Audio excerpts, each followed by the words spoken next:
I'd like to jump into our next session. We're going to talk about public science, private sector, contradiction, or complement. This session is generously sponsored by the Aerospace Corporation. So please join me as we welcome this session's moderator, Casey Dreyer. Casey is the Chief of Space Policy at the Planetary Society, where he leads their advocacy and policy efforts to advance planetary exploration, defense, and the search for life. Huh, nice rhythm. Casey has a degree in physics with a concentration in astronomy from Oberlin College, and he is committed to demystifying the politics and policy process behind space exploration for all audiences. Casey, turn it over to you.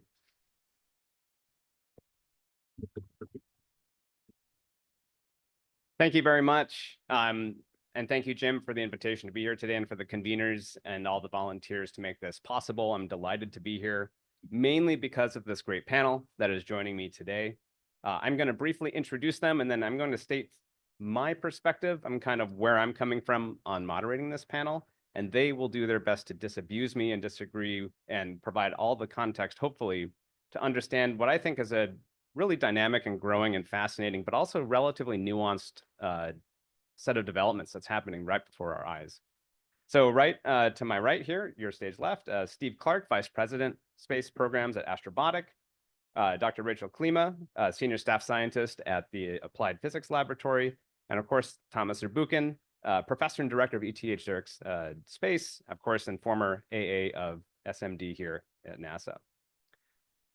So the framing of this discussion is meant to be, and I think to highlight a potential, at least philosophical contradiction that may come up when we talk about the idea of commercialization and science, where science, at least in the pure research sense, is generally a public activity, and that is a public good invested by public taxpayer dollars with the intent of sharing things widely and kind of going in places that are unexpected and uncertain in terms of return.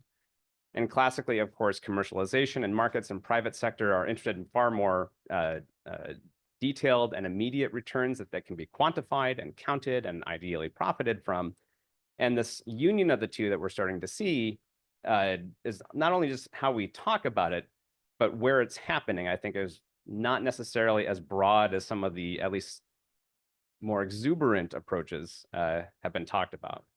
So I claim, to start off this discussion, that science and space science is actually is a distinct domain of space activity in terms of how it's compared to both communications and other activities and GPS and other activities in space, but also with things like human spaceflight, in terms that science is a questions-focused activity where you start with what you want to answer and you work backwards to find your requirements for that.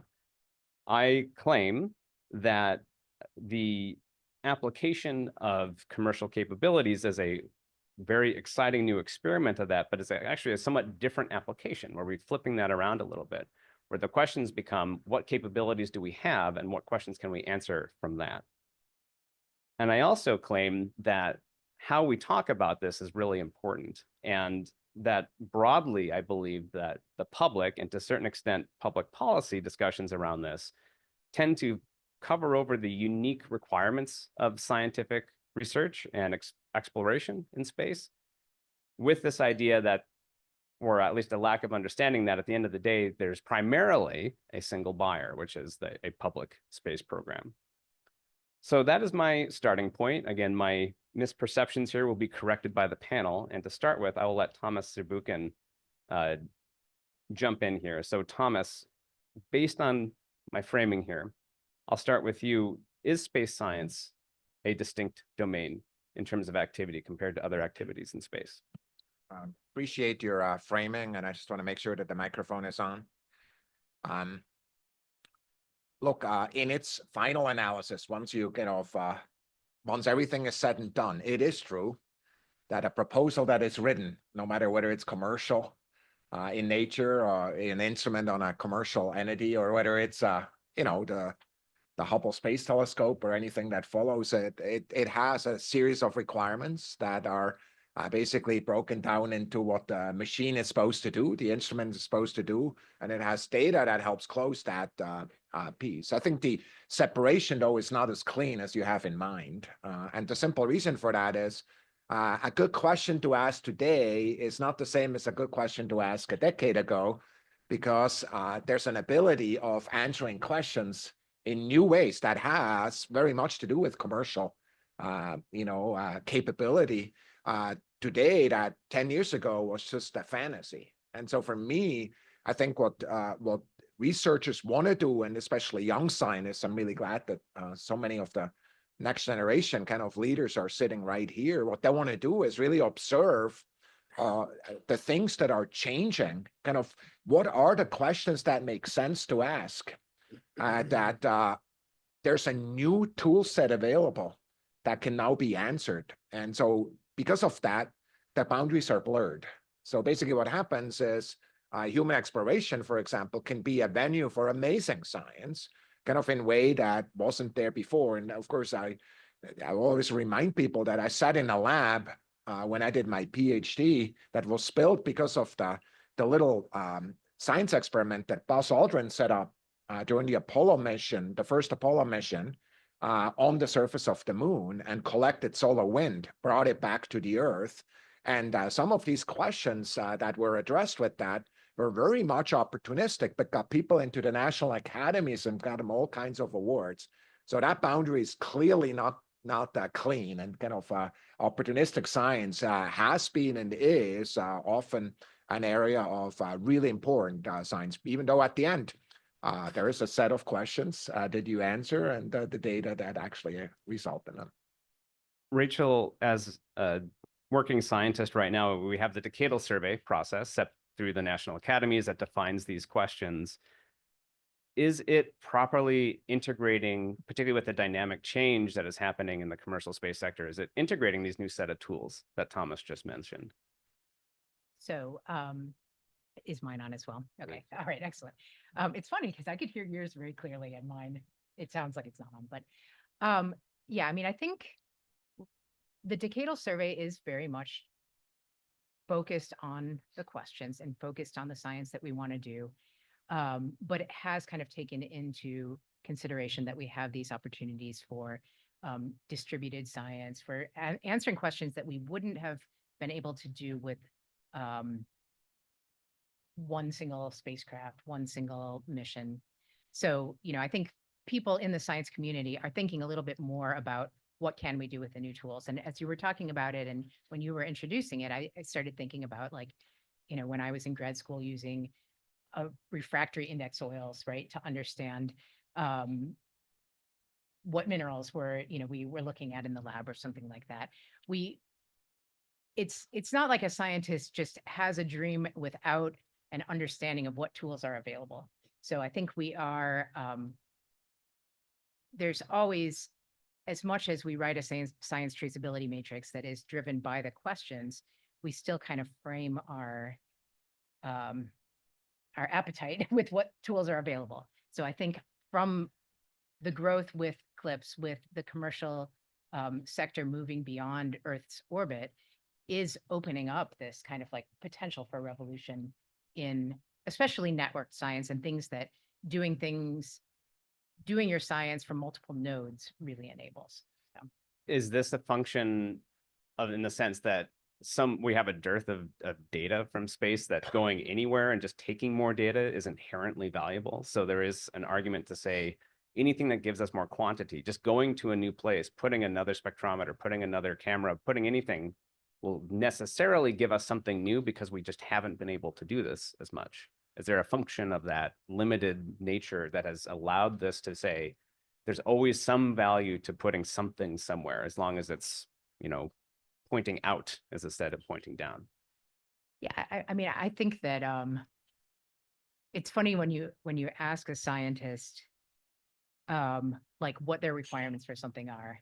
They give you an answer, we give answers, and then if the engineers are like, well, we can't quite get that, is this one still good? And we're like, well, we told you this was our limit, but we'll figure it out. Like, if you give us these data, we'll figure out something cool to do with them. So yes, like more data is always great. I would expect there's probably a ceiling at some point where it's like, we don't, having the cost needed to get twice the resolution on a camera, like, is it really worth it? I don't know. Yeah. But with the different types of instruments that are out there, I think as long as you have the appetite to fly some of the more ambitious instruments more than once, what you said is true. Thomas, you wanted to Right. jump in, Look, and I then mean, Steve, I'll have a I question. want to just quickly talk about the strategy. I think it's absolutely important on the decadal kind of timescale that people worry more about why we do science and what the science is than how we implement that in many of the areas. Kind of the problem has been, and like if you put the questions up and then say the implementation should be X, Y, and Z, that you sometimes take options off the table that just frankly are there and that you're now not using because you kind of use that set of tool sets that are just kind of a little bit outdated. So that's number one. I think the second one is once you have those questions, you realize that there's different problems. For example, it's not useful from Earth orbit to take images of the moon, like with 20 different cameras. Right. Not useful, right? Because it's like the same. However, if you're in the space weather domain, you know, having multiple sensor packages kind of in different locations kind of help sample a time-dependent, spatially varied kind of set of phenomena, which kind of where more in terms of is better, not better is better. You know, that James Webb is a better is better, right? Kind of because you have to have the resolution, you have to have the range, and kind of going in that dimension, better is better, and kind of the overall decadal should help you understand which one is which problem. And so the problem where more sensors is better, like, holy cow, what an opportunity where launch is cheaper to kind of implement some of those. Yeah. Yeah. Oh, sorry. No, I was just going to say, especially with any of these time varying things, right? Like with space weather, with understanding impact flashes on the moon or micrometeorite flux, dust, behavior of dust in different regions of the moon. You know, there are seismic networks, right? Any of these things where you really need, we have this new world opened up where distributed networks can get us great science and a different type of science. But yes, like for, there are some questions that's not going to give you that much. Steve, working at Astrobotic, tell me the process of working with the scientific community to host and provide the, in a sense, enable the types of measurements that they're looking for. Are they limited by, in a sense, what the capability is that your company has built as part of a lander? Or do you adapt and try to accommodate their needs? What is that interplay like? Yeah, that's interesting. And thanks for the question. So through the CLIPS program, which has been going for about, 7 years now, there's been this healthy tension between the PIs that are developing the instruments and the landers on what can be provided and what kind of data they want to get. And I think we're starting to see a move more towards standard interfaces to be able to enable the PIs to develop their instruments with a known, power, known environment, and so forth like that. Because some of the CLIPS providers have been finding, not just Astrobotic, but Intuitive Machines and even Firefly, is that when they start working with the PIs to integrate from a design standpoint instruments into the lander, they start seeing conflicting requirements, or they may need to upgrade the power system on the lander to accommodate power growth in one instrument. And you don't want to do any harm to the lander. There's fields of view you have to work through. So I think it's been quite a learning experience for the CLIPS providers. But it's been successful. And I think as the CLIPS continues to mature, and we even move into what folks are calling CLIPS 2.0, the next follow-on, there's going to be, I think, a bigger push for standardized interfaces, which won't only help the landers, but it'll help the PIs develop their instruments. And I actually think it'll probably reduce the development time and still achieve the science that they want to achieve with their instruments. Standardization is a really interesting idea. I mean, that obviously helped the CubeSat development process so much to have that, having a known, and probably for the supply chain and acquisition and procurement, all that. But at the end of the day, is that not inherently limiting to some degree for certain types of questions? And Thomas, you brought up JWST. which I think is both, this, the ultimate example of you could have 100 Hubble Space Telescopes and you wouldn't get the same type of data from one JWST, right? You had to, it was as complex and difficult and expensive to some degree as it was, because it was trying to answer a specific set of questions about early universe, right? It had to have these things. And you can't standardize that generally, right? Unless you commit to some sort of 100 JWSTs, which I would love, but I don't think is in the realm of what we're talking about. So is there an inherent, in a sense, limiting is almost like a negative framing of this, but where does this type of CLIPS-like or standardization process, where do you think that works best in terms of domains around space? And maybe Steve, I'll start with you, and then I'll open it up to both Rachel and Thomas to follow up on that. I think it goes back to the multiple sensors, right? If you want to get multiple data sets from different locations, then the standardized interface makes sense. There will always be, in my mind, those unique requirements where a PI would like to fly a specific instrument that will require some unique interfaces. And the community, the lander community, will continue to work with PIs to do that, right? So I'm not saying it's going to be standardized, and if you don't fit this, you're not going to fly. I think there'll always be that appetite to fly some unique sensors, unique telescopes. We're talking about the far side, right? There's a mission that's going to be on the far side with Eclipse lander. And as more data is obtained, I think we're going to see even more unique instruments that are going to want to go to different locations on the moon. So it'll be a standardized set for those multiple network data sets, like sounders and so forth like that. But then the unique ones are still going to be there. And it's just a matter of integrating into the lander. And, typically might be more expensive to do that. But overall, on a commercial lander, it's going to be cheaper than flying a specific bus for specific instruments. Thomas or Rachel, do you want to build on that response? Look, I think standardization is helpful where you have multiple multiple applications with similar type of requirements on these sensors. For example, if you have a standardized platform near Earth where you knew every June 1st and every December 1st you're going to launch, and you're going to integrate, you can deliver your instruments kind of with standard interfaces to the Cape, integrated and, 2 months before and launch, that would really change kind of the innovation game in Earth observations, right? Many people, when they think about CLIPS, think of it as a bunch of landers. Let me talk about 2 other dimensions of CLIPS that also happened.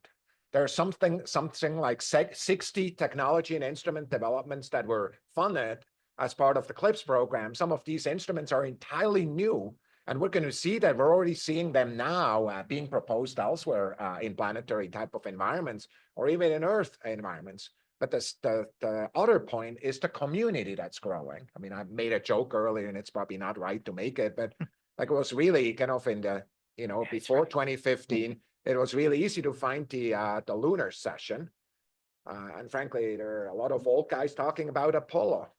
And that's go to a planetary kind of conference now. The lunar session is one of the most exciting sessions because of the new ideas that came, and of course, questions that were enabled at that, not just by CLIPS. LRO was always there and has done amazing work, and as a pillar of remote observations is still important to today, and we should think about that in the future. But it creates that ecosystem. Of course, it's possible to do that in Earth. You can't do GRACE or kind of a gravity mission with a standard interface, but you could surely do a multispectral imager. You could, many of the, it's not too fancy, many of the kind of LiDAR, other instruments you could put on a standard interface, kind of in a way that right now we're paying much more than we had to. So I really do think there's opportunity. Again, the goal is not to be full inclusive. When you're done with that sentence, you need to immediately say, but we want to push the envelope. Kind of leadership, kind of how did we get to that? It's the people up the street here and others who came up with sensors that were crazy hard, turned Landsat, and then all of a sudden there's companies elsewhere paid for by not just government money, but by venture capital who can do really cool sensors because they were learning from them. So kind of that point of the spear, the kind of novel applications, you know, the habitable worlds observatory type of stuff should be done too. So Right. behind us, that kind of opportunity space is opening up for science that is just the stuff of dreams like the other stuff. Yeah, I think as far as the standard interfaces for something like CLIPS or for lunar terrain vehicle instrumentation, right? Any of that, it would help the scientists and the teams proposing to have that as well, because right, we don't know which rover are we going on, which lander are we going on. It's really, really hard for the engineers to come together and design. You know, they could design to whatever it is, but if they don't know who's going to be selected in a model like CLIPS, you have to do the work twice, right? You do your best job in the proposal, you know, you spend a lot of internal investment to get to that because you don't know the interfaces. So, I mean, I think even from the instrument design side, it would be a huge step up. But I do want to also plus one, while this is a fantastic model for some solutions, if we don't also keep investing in the larger missions that are just pushing the envelope like crazy, right? We would never fly on Titan on CLIPS, right? Like we wouldn't be peering into the depths of the universe formation, right? Without JWST. We like these things that just really excite the public's imagination and make everyone around the entire world so proud of what NASA does and what the space community is doing. That impact, you don't get, nothing against weather monitoring stations or whatever, right? But you don't have a 4-year-old that's like, oh my God, I'm so excited about how dust moves around on the moon and discovering that one day. Yeah. Right. So, I mean, it's super important implied wise and for moving towards human habitation on other planets, but applied science has its place and some of these, those types of questions, but then the things that capture your dreams, we need to be, doing through the appropriate Right. So channels. this is not an all-purpose Right. Yeah. response. And I think so what I'm hearing is that, even things like standardization and there's repetition is necessary, commitment on a policy level on a longer term. And it's that level of commitment that I wonder, in terms of both of those, repetition and commitment, does that limit, in a sense, where this can be most effectively applied to, in a sense, basically cis Earth-ish, out to maybe the 2 nearest terrestrial planets? Where else can you get a rapid enough turnaround or anything that would align with other, in a sense, priorities of the nation to, in a sense, commit to a decade plus of sending scientific instruments to the moon, right? That almost had to happen with a human spaceflight commitment. So are there limits then? It's where would you draw those limits? Steve? Well, we were talking earlier before this, and Thomas, correct me if I'm wrong, in the decadal, there's language in there for the planetary community to look at a CLIPS-like model for Mars. And I think that's realistic. We're learning right now, we're starting to see the benefits of CLIPS for lunar, certainly with Firefly being successful and intuitive machines. I'm confident they'll solve their problems as well. And Astrobotic, we're going to be launching the first medium class lander at the end of this year with a commercial rover on it. We're going to be learning from each of these, and there's a cadence of missions under CLIPS right now. I think the community should start looking at doing the same for Mars. How would your business model have to change if your test, fail, repeat timeline stretches to every 26 months for launch Right. and plus 8 months for travel, maybe 3 years before you know if it Yeah, worked or not? so we'd have the business community would have to look at that, right? Yeah. It's going to be NASA that's going initially, right? Buying commercial services to go to Mars. Until we really, in my opinion, see the actual lunar ecosystem actually get established and grow, then I think we can see that move more towards the Mars destination. And don't forget, we've got Venus, we've got other terrestrial bodies, Asteroids. right? Yeah. Asteroids. But I mean, even at the moon, that being able to say that there's a thriving ecosystem, we're not We're not there. we're not there, Yeah, right? but- Like, people are still very concerned about who's their anchor Right. tenant, right? And But the yeah. fact that, like Thomas said, in 2015, who Right. would have thought we were even going to be doing this, right? Sending, we had Firefly land, and a couple days later, Intuitive Machines tried their land, right? I mean, two Right. in the same week, right? We've got iSpace out there that's going to be attempting their landing here pretty Mhm. soon. So I know in 2015, I wasn't even envisioning a cadence of these commercial landers taking science and technology demonstration payloads to the surface of the moon. So, fast forward 10 years. Yeah. I think it's certainly in the realm of possibility. So I just want to point out, there's one thing that we don't often talk about, but I think it's important. That when you come up with these models, there will be failure. Yep. And so for me, the CLIPS piece is highly reported. Some work a little bit, not everything has worked.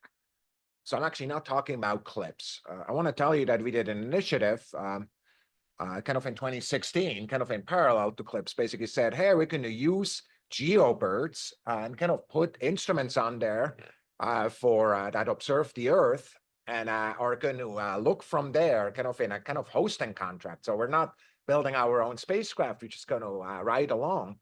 And basically what happened 2-3 years later, the market collapsed. There's 2-3 things that happened. The first one, the market collapsed because of LEOCOM. But the other thing that happened is the US government kind of reallocated frequency band and kind of got launches to go a lot faster. So we lost hour of our ride. So the result was that we were sitting on 3 to 5 kind of payloads that were going to go with commercial birds. And they're sitting on the ground because the commercial side did not work out. And so I just really, so I think there's huge opportunities. I'm very bullish about it. But my point is, those who innovate need to know that iteration is part of innovation. Iteration is, by the way, another word for failure.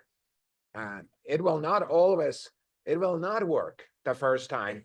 And perfection and innovation are opposing values when it comes to some of these things. So it really requires, just like you said, a commitment. Is that something we want to do?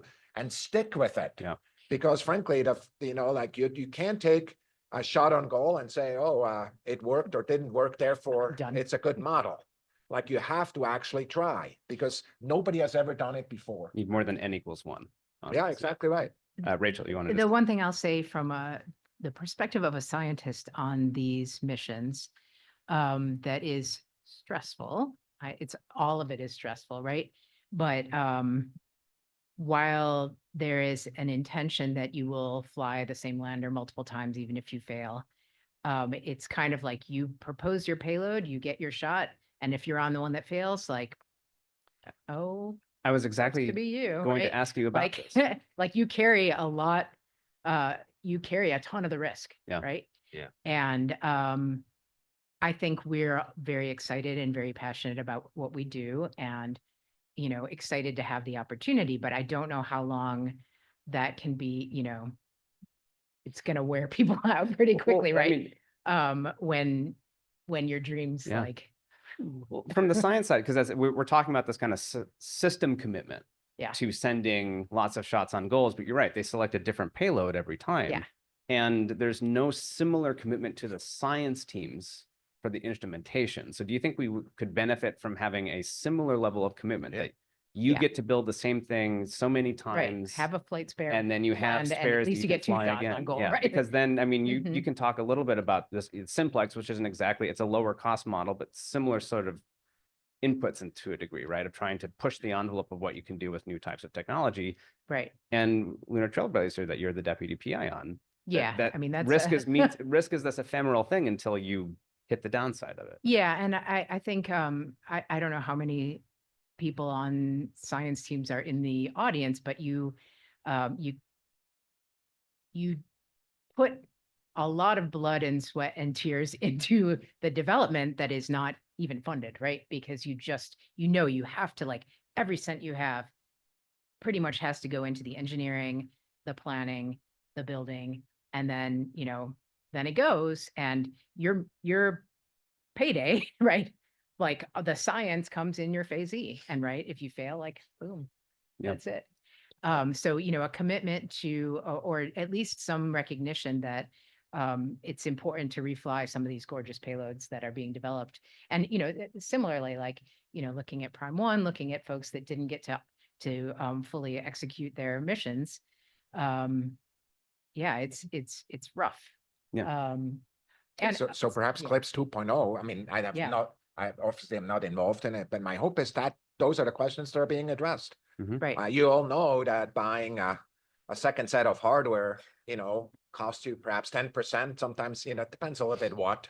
The testing is the expensive part, kind of the integration and testing. And if you just said, well, we're getting the hardware in case something goes bad, we have the hardware on the shelf. Right. And then we make a decision to kind of take a second opportunity. Those are possibilities that I'm sure can and should be considered as, you know, so in other words, you match the kind of instrument development kind of risk posture with the risk posture of the lander.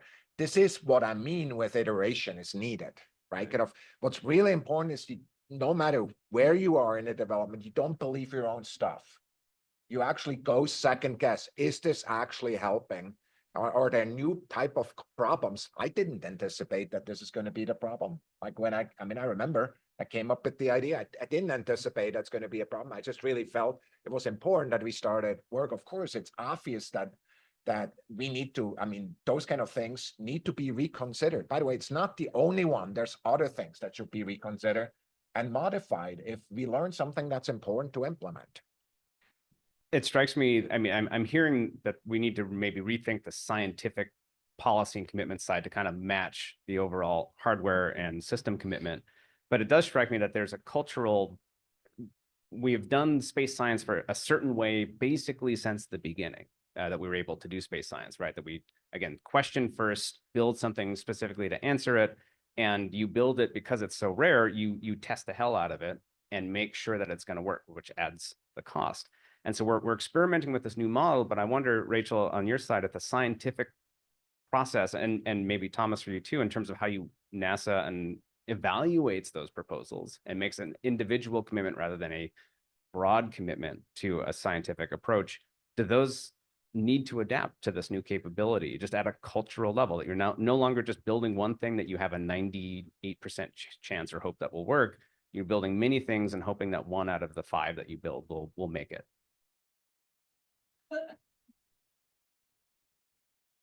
I'm not sure what the Oh, so do yeah, you yes, need a yes, I- cultural, the yeah, scientific, I well, mean, and also as on far as, the, like the panel, not on the, reviewing yeah, it, or, yeah. when you go to I mean- NASA, do they need to tell you that when you pitch something to them, right? Because as you pointed out, it's a lot of work to even propose a Right. instrument. Mhm. And the amount of upfront effort and money and time and commitment that takes is, you know, it's an impediment for a lot of these if you want to increase the rate of these. Right.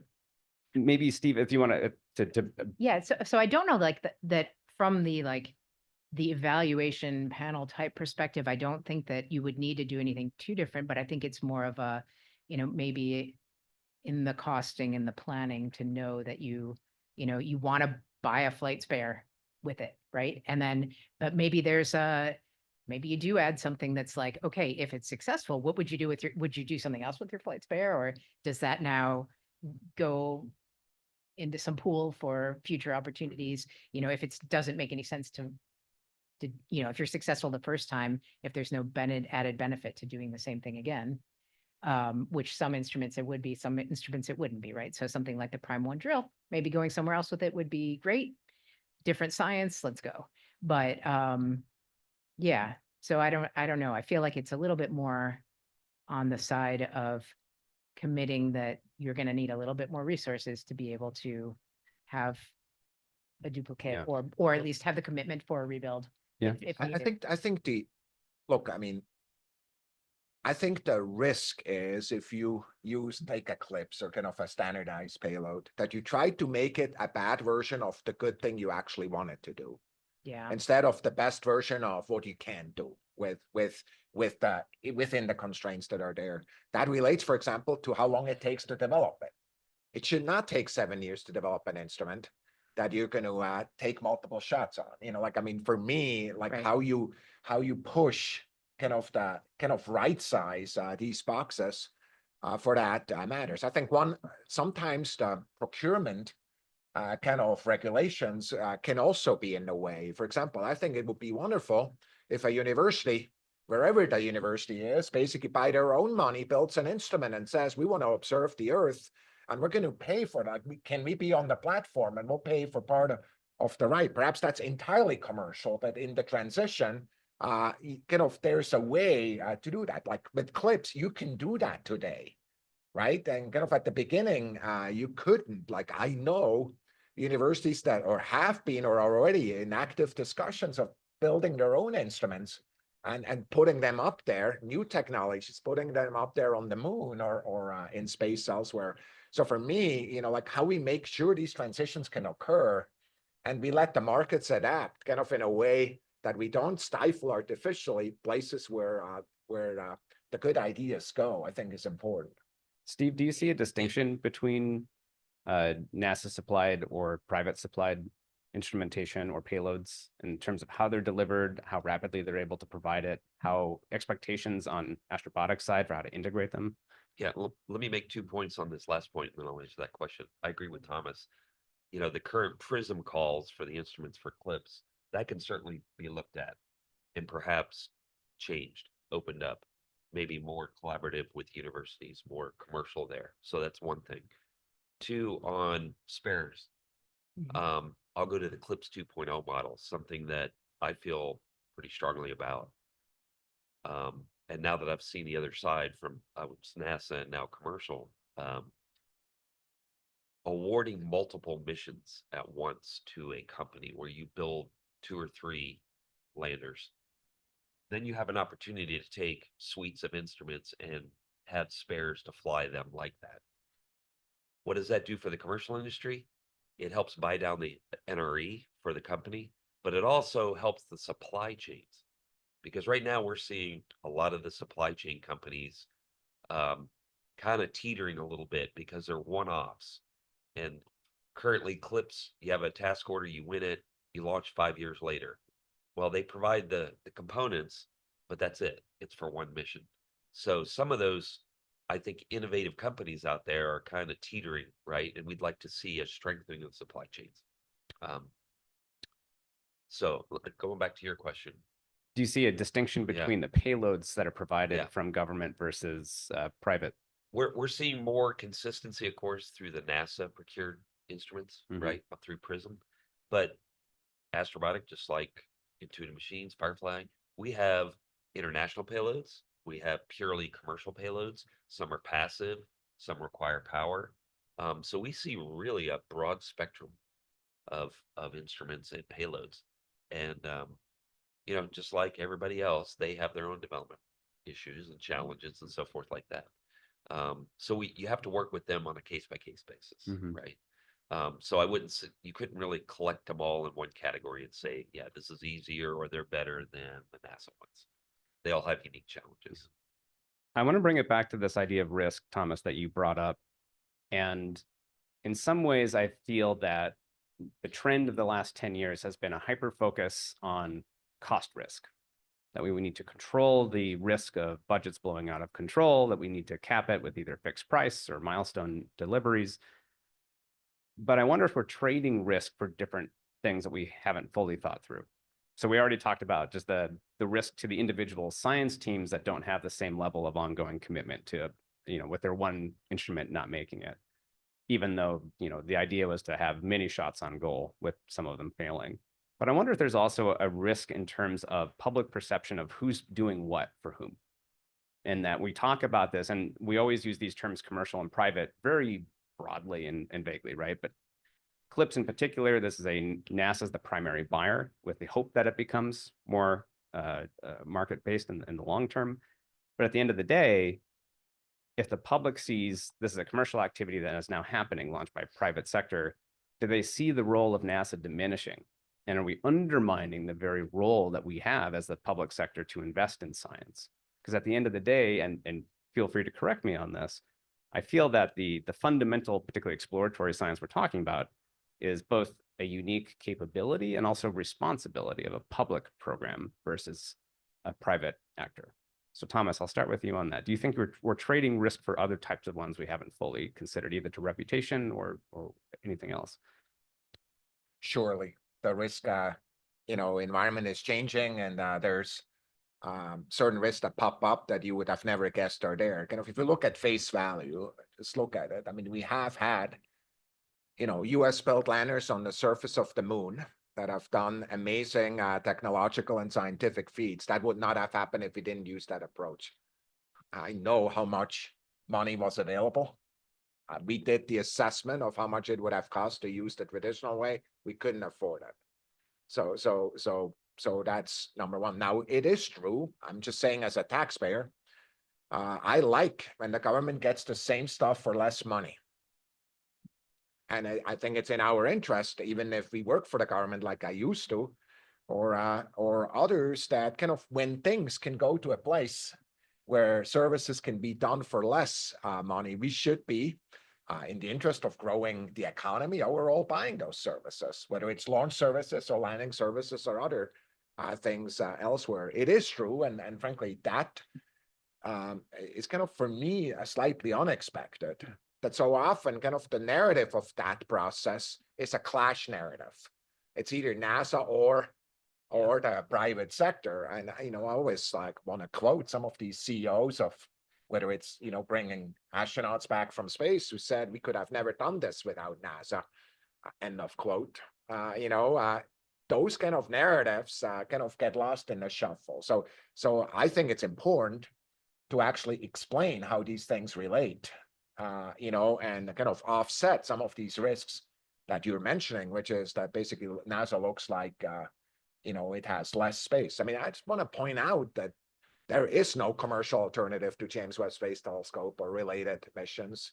Zero. I mean, and nowhere, anywhere in the world that I've looked, and so yes, what the government should do, and hopefully with my taxpayers' money, is kind of push those envelopes, because those are creating kind of technological leadership in the United States and in the free world, in a way that not only teaches us science and kind of new ways of thinking about ourselves, but also opens up opportunities to use these technologies elsewhere, to make us safer, to make us, more comfortable here on Earth, kind of to protect life and our property. So for me, kind of talking about how these things relate, that we really have to do, no matter, especially also on the, I would say, the commercial side, not just the, kind of, when a government person says that, it sounds really self-enforcing. And I think it's really important that the community does that too. Whether Steve at Astrobotics should have that comment or that kind of narrative when he gives a talk as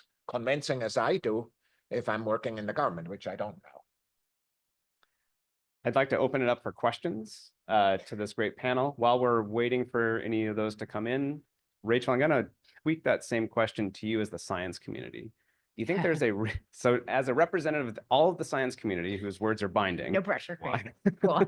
With my bosses in the audience. Yeah. If you would weigh in with your opinion, I could see a similar long-term risk for scientists themselves and I'll frame this somewhat negatively, but just as a provocation, of becoming, in a sense, from driving these systems to becoming a passenger and an observer, where you are, in a sense, instead of building the ship yourself and sending it out to learn what you want to know, you become maybe like the equivalent of a 19th century naturalist coming on a mercantile vessel going somewhere, and you're happy to land wherever they go. You'll collect some specimens, but at the end of the day, you're a passenger.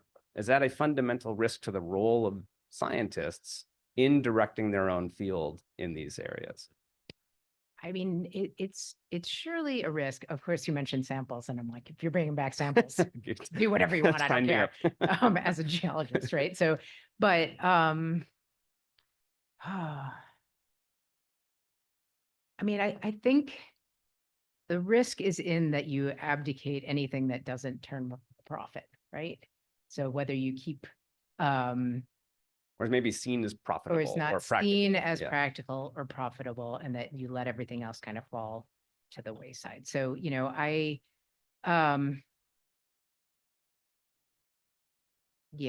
I'm trying to think of the way to best answer this question, but Do you mind if I take an opposing view? Yeah, please. as a scientist that don't, sorry, give a crap what spacecraft I'm on. Like generally speaking, I want to be on the surface of Mars. I want to kind of dive into the atmosphere of Venus, make measurements. Kind of the spacecraft's almost like, yeah, that's what it takes to get there, and we want to create that that kind of science opportunity that's there. But the point is, what I care about is that instrument and those data. Yeah. And so if the instrument and the data are really amazing, I'm like, hey, more is better. See, the challenge that can happen, and what worried me more, is that you have the number of instruments that you're building over the agency or kind of going down because you do very few instruments that are super fancy. And I want to tell you, entering a field of science kind of with good ideas, the opportunity space is really sparse. Right. If you go after some of these. So kind of for me, I really do think you want both. Kind of the opportunities to do that, even if it comes with risk. But you've Yeah. learned how to build an instrument. That's training that will set you up for forever. Now push back on me. No. I mean, with Lunar Trailblazer as a ride share, like we want more ride shares. We want, even if Simplex has had issues, like the opportunity to go to orbit with as many opportunities as possible is totally worth it. As long as you still have the other options, at some point, right? So if it's a zero-sum game and you say we have to, we're only going to let you ever do ride shares, ever do, be in this box that's highly constrained. Again, like you said, though, as a scientist, like we're going to ask the questions we can, and we're going to learn from it, and we're going to love it.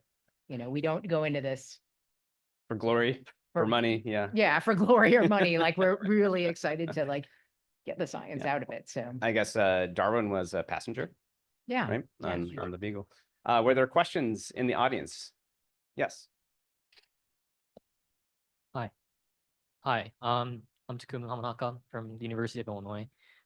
It's kind of like a two-part question, but going back to standardized interfaces between instruments and landers, is there anything that you can learn from like the system that we have on the ISS where, you have standardized racks in modules and then university teams or whatever teams have to work with that?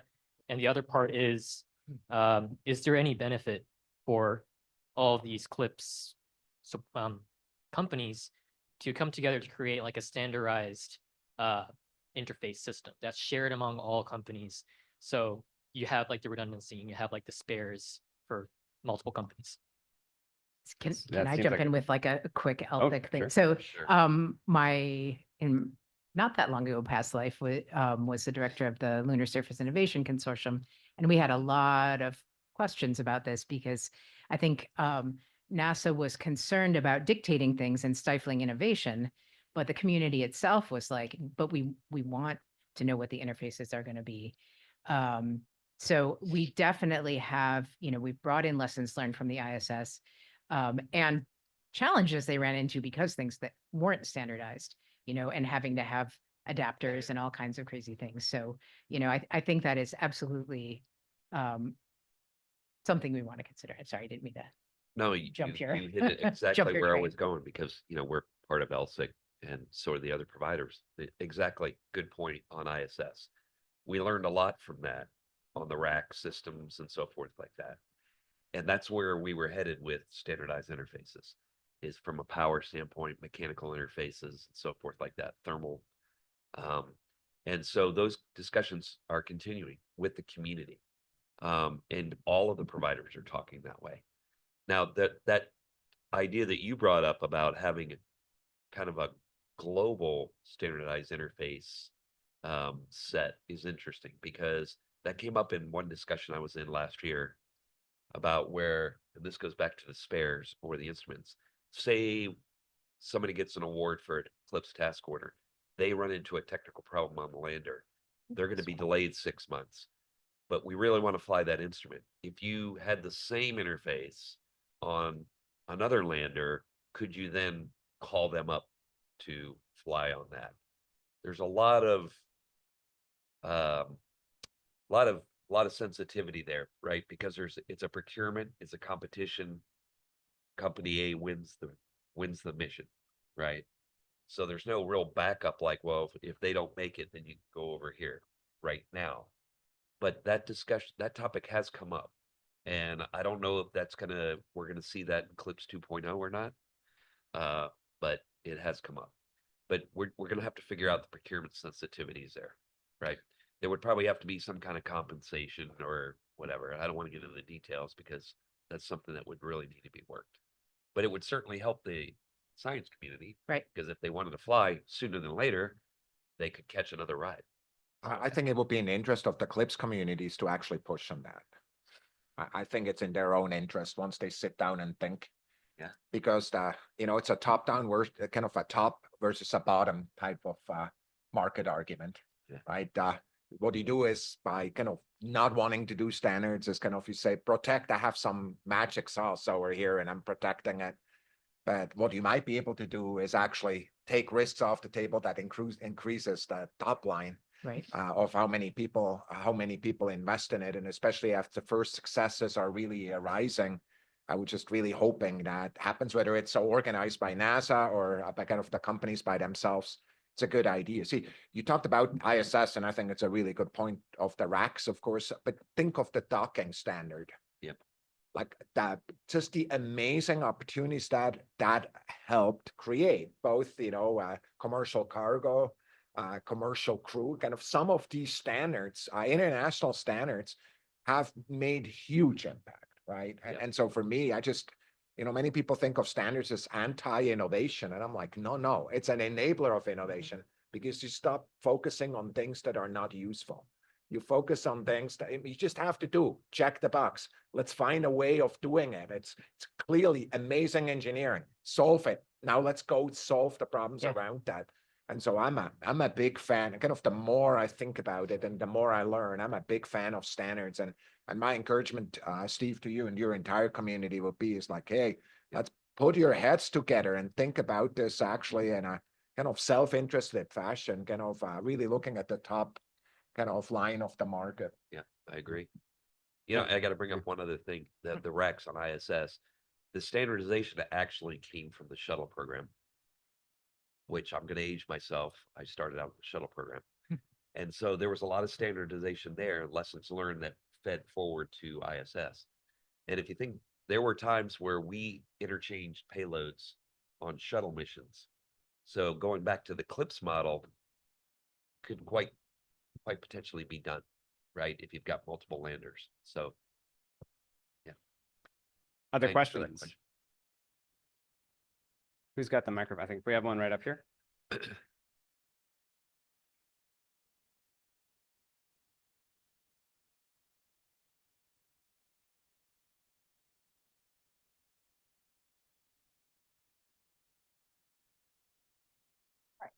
All right, I want to pull on the standardization thread because I want to get to standardization for science.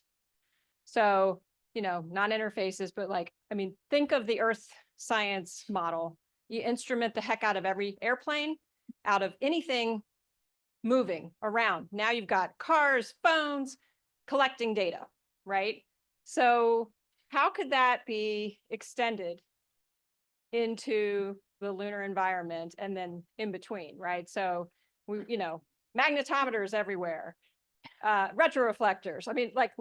Let's, how can we standardize for science? Well, I think for certain types of science, right, like seismometers of some sort, right, dust detectors, there are questions like that where you could very easily standardize them and say, every time you land, put these things on here because we need to know what the dust flux is. We want to monitor the plume, your landing plume.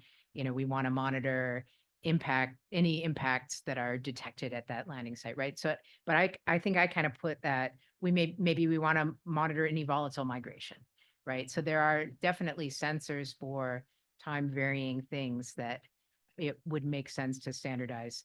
I think the more observing things like I work on, like near infrared spectrometers, there are some places where there would be a benefit to putting many, and then there's others where it doesn't really make any sense because you don't have like iron in your minerals to look at. So I think you'd have to think about the different classes of science that you're doing and whether you're what you're standardizing over. And I mean, we do this with TRL too, right? Like we fly a camera somewhere and, even though it's not the exact same camera that we're flying on a different mission, like it's borrowing a lot of it from the heritage instrument. So, there's a class of instruments where you might have to say different targets. It's worth flying the exact same thing. So yeah, I don't know. I think, especially when we're looking at this kind of environmental monitoring stuff on the moon or on Mars, weather stations on Mars, right? Those kind of things are going to be huge. Was there one more question? Yeah. Ooh, sorry, I have one more thing about Oh, that. sure. The other really big benefit, though, if you are flying very standardized instruments, is that now your network, your data that you've collected on that network is so much easier to integrate with the different things, right? Yeah. So like we had I don't know if I can talk, well, we've talked about flying payloads to multiple targets, because if you're trying to look at the entire family of something, like having the same calibration standard, the same wavelengths, whatever you're looking at is hugely enabling to science. Yes. All right, thank you. And appreciating the wonderful exchange from the panel and applauding the forward thinking of our University of Illinois colleagues. On a slightly different element, in the spirit of space enterprise integration across commercial and government, there's community knowledge that when investors look for signals from the government, is there an opportunity for the government to buy services? And I really like the idea of like 3, launches, look at it more in a larger package, more of a momentum building capability to buy those services with intent of actually enabling the company's investors to see that as a signal and realize that higher level of influx of funding that comes with that signal. Is that feasible? Is that viable? Well, I think, right, Earth observations, right? That started that, right? I kind of think of like space weather data. Thomas brought that up earlier, right? I could see commercial buoys out there, I call them buoys, in multiple locations selling the data back to NOAA, Space Weather Prediction Center, so forth like that. Absolutely. On the lunar surface, sure. Take data and buy the data that you're acquiring on the surface, particularly when we solve the survive the night challenge, right? Where you've got continuous data acquisition and you can provide the data back and sell those back to the government and to other users as well. Absolutely. Yep. We have time for one more question, or is there a? I have one more question. I can take moderator's prerogative here and end with one more question. I would be remiss if I didn't acknowledge reports that NASA science could be considered up to a 50% budget cut in 26. We talked about here the idea of, there's a role for this kind of commercial procurement clip style contracts of certain areas of proximity, but we also need these types of breakthrough flagship style or just directed missions going to certain places. Thomas, you are no longer in government, so I will pose this question to you. You two are welcome to join in, but I understand if you would prefer not to. If NASA does face a cut like that, are both of those possible at the same time? Well, a 50% cut basically creates a new program, right? It's not a smaller version of the same program. It's a new program. So what you'd have to do with a 50% cut is just really look at how to distribute kind of these things that will affect the RNA program in a direct fashion, but also would affect what kind of missions you could do. My hope would be, no matter what, if you built that 50% program, if somebody is forced to do that, that you did both of these things, that you actually did not give up on stretching on the one side of the program, and you took, of course, advantage of some of these opportunities on the other side. So if I think there's not everything will be possible, like certain stretch goals will not be possible, but I would argue kind of any strategy, whether it's 50% or anywhere Any range there. should have a consideration of all of these elements. Again, RNA being the most strategic investment, because it kind of is long-term, looking forward and kind of taking advantage of the data, but kind of also some of these kind of missions that are really stretching what we can do and should do, which is really about leadership in the long term, and then the opportunities that we just talked about. I think all of them should be included in a case like that. At least that's what I would look at. I hope, of course, that those are theoretical considerations and not considerations. I think people have been quick to argue and state that some of these reports are not based on kind of directives that came to NASA or elsewhere. I'm just repeating what others have said. So I just want to make sure that nobody kind of, it's good to worry, but worry at the right time. I would be delighted to issue a mea culpa personally that I worried too much about such things. Instead of ending on a grim note, let me just do one more quick thing. Steve, for CLIPS 2.0 kind of concept that you're looking at, what is the most important thing that you would highlight? Would that be the block buy of purchases? Yes, that's what I'm going to put strictly my company hat on, not my NASA hat. And from a supply chain standpoint, buying down the NRE definitely would be the cash flow for the company, or whoever would win these block buys. It would be more sustainable, more healthy, where the company could actually grow in a good, sustainable way. So yeah, that would definitely be block buy. I've been pushing that and talking to people about it on the Hill and OMB, and Yeah. now that I'm not a government employee, I can go You can advocate. say. So Rachel, what would be the most important next step for the planetary science community from your perspective in terms of this context of For Eclipse 2.0 or, or for- CLIP 2.0 or rapid, maybe increased frequency of smaller missions? I mean, I think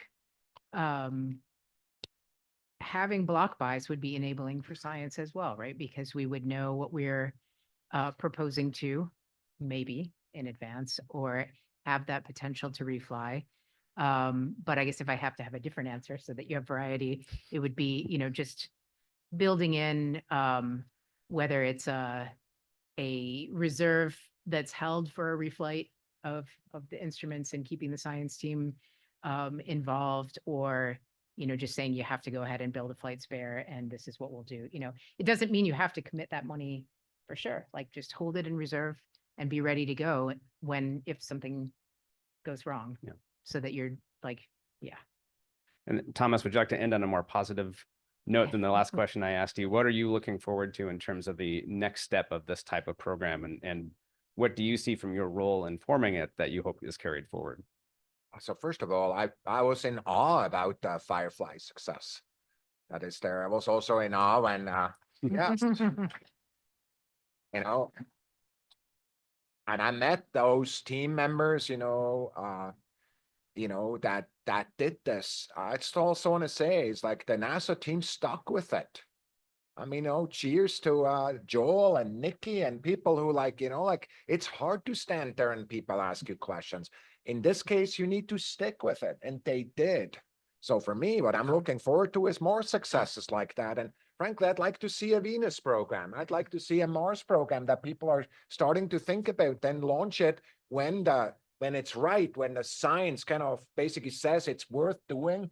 And when it's clear that the technological support is there. So I think it can really be magical. Most importantly, though, some of these best instruments that are being developed in the state of Maryland and elsewhere, looking at the Earth, we should fly them.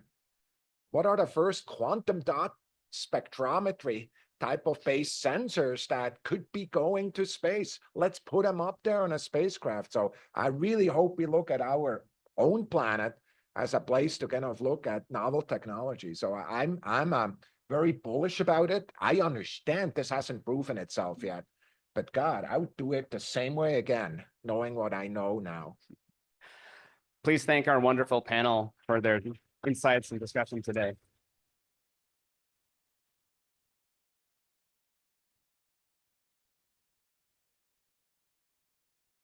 Yes, thank you very much to the panel. Thank you, Casey. Excellent session. Really appreciate it. Okay. It is, and thank you also to the Aerospace Corporation once again for sponsoring this session.